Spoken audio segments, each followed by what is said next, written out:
அதிபராக தேர்வு செய்யப்பட்ட நபர் தேவாலயத்திற்கு சென்று தேவனுக்கு நன்றி செலுத்தியுள்ள இந்த காட்சிகள் நிகழ்ச்சியடைய வைத்துள்ளது. ஆப்பிரிக்கா நாடுகளில் ஒன்றான கானா தேசத்தில் அதிபர் தேர்தல் நடைபெற்றது. இந்த தேர்தலின் முடிவில் தற்போது அதிபராக இருக்கும் நானா அக்குஃபோ அடோ தோல்வியடைந்து ஜான் மஹாமா வெற்றி பெற்றார். தேர்தலில் வெற்றி பெற்றவுடன் தான் வழக்கமாக செல்லும் ஏஜி திருச்சபைக்கு சென்று நன்றியறிதல் ஆராதனையில் கலந்து கொண்டு தேவனுக்கு நன்றி செலுத்தினார். பின்னர் தேவாலயத்தில் முழங்கால் படியிட்டு தேவனை மகிமைப்படுத்தினார். அப்போது திருச்சபையின் போதகர் மற்றும் திருச்சபை மக்கள் அனைவரும் இணைந்து ஜான் மஹாமாவிற்காக ஜெபங்களை ஏறெடுத்தனர். May God make you great.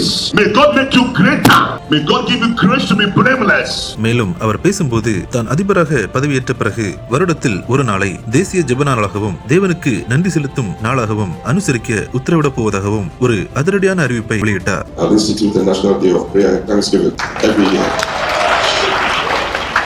அதிபர் தேர்தலில் வெற்றி பெற்றவுடன் தேவாலயத்திற்கு சென்று தேவனை மகிமைப்படுத்தி தன்னுடைய தேசத்தில் ஒரு நாளை தேவனுக்கு நன்றி செலுத்தும் நாளாக அறிவித்துள்ள ஜான் மஹாமாவின் இந்த செயல் அனைவரையும் வியப்படை வைத்துள்ளது. இந்த சேனலை சப்ஸ்கிரைப் செய்து கொள்ளுங்கள்.